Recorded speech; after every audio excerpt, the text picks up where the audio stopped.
देखिए, ये एक बहुत ही एक महत्वपूर्ण हिस्सा है हमारे जीवन का कि हम जिस एक इस भावना के साथ इस पूरे कार्यक्रम में जुड़ते हैं हमारे युवा साथी और बच्चे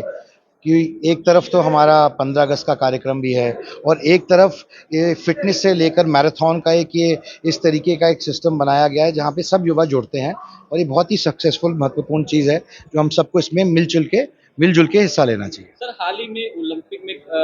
हरियाणा के जो खिलाड़ी हैं उन्होंने मेडल जीते हैं, चाहे वो नीरज चोपड़ा की बात हो, मनु भाकर की बात हो, अमन सरावत की बात हो, सरबजोत की बात हो, तो किस तरीके से देखते हैं हरियाणा की परफॉर्मेंस को पेरिस ओलंपिक में? देखिए, ये बात तो किसी से छुपी नहीं है कि जब जब भी स्पोर्ट्स की बात आती है, चाहे कॉमनवेल्थ गेम्स हो, चाहे एशियन गेम्स हो, वर्ल्ड चैंपियनशिप हो या ओलंपिक्स हो, तो हरियाणा हमेशा सबसे आगे रहता है। आज भी आप देखें तो सबसे ज़्यादा मेडल हरियाणा के ही हैं और इसके लिए मैं हरियाणा की जनता को, हरियाणा के लोगों को एक बार बहुत-बहुत धन्यवाद भी देता हूँ और मुबारकबाद देना चाहता हूँ, खासकर उन 4 बच्चों को, जिन्होंने ऑलरेडी जीत दर्ज की, हरियाणा का नाम, अपने क्षेत्र का, अपने गाँव का नाम ऊँचा किया है। सिर्फ़ भारत में ही नहीं, पूरी दुनिया में भारत का झंडा फहराने का काम किया है। इसके लिए वे चारों बहुत बधाई के पात्र हैं, चाहे मनु भाकर की बात करूँ, चाहे अमन की बात करूँ, सरबजोत की बात करूँ या नीरज चोपड़ा की करूँ। उन्होंने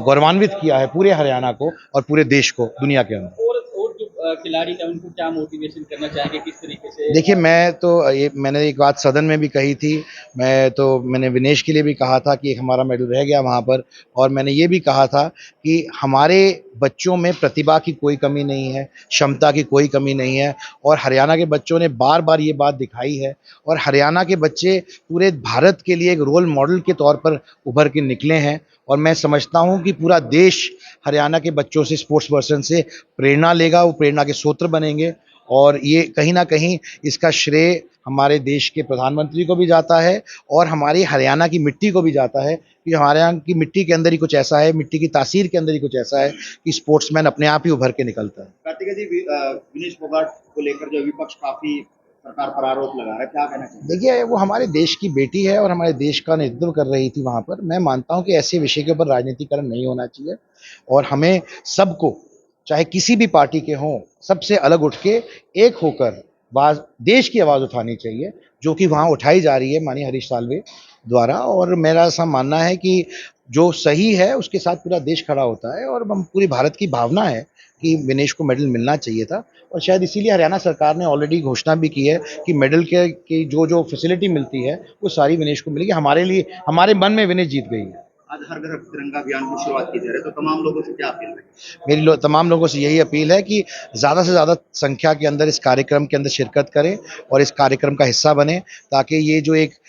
देश के प्रति एक भावना हमारे युवा बच्चों के अंदर डालने का की कोशिश है, प्रयास है, उसको सक्षम बनाया जाए, सफल बनाया जाए और ये पूरे देश में हर डिस्ट्रिक्ट के अंदर ये कार्यक्रम मनाया जा रहा है धूमधाम के साथ और मैं बहुत ही उत्साह देकर, बहुत हर्ष और खुशी देकर बच्चों की बहुत खुश हूँ। दीपेंद्र हुड्डा हिसाब मांग रहे हैं हरियाणा से, क्या कुछ कहना चाहेंगे यात्रा निकाल? देखिए, लोकतंत्र के अंदर विपक्ष को हक होता है हिसाब मांगने का और पक्ष का हक होता है हिसाब देने का और जनता को हक होता है अपना फैसला देने का। तो ये तो लोकतंत्र है, ये तो एक पर्व की तरह हमारे देश में मनाया जाता है। हर 5 साल में ये पर्व आता है। ये अभी 5 साल पूरे हुए हैं, पर्व दोबारा आया है। उसी तरीके से लोगों के बीच में लोग अपना लेखा-जोखा लेके जाएँगे और जनता जनार्दन अपना फैसला देगा। बहुत बहुत धन्यवाद।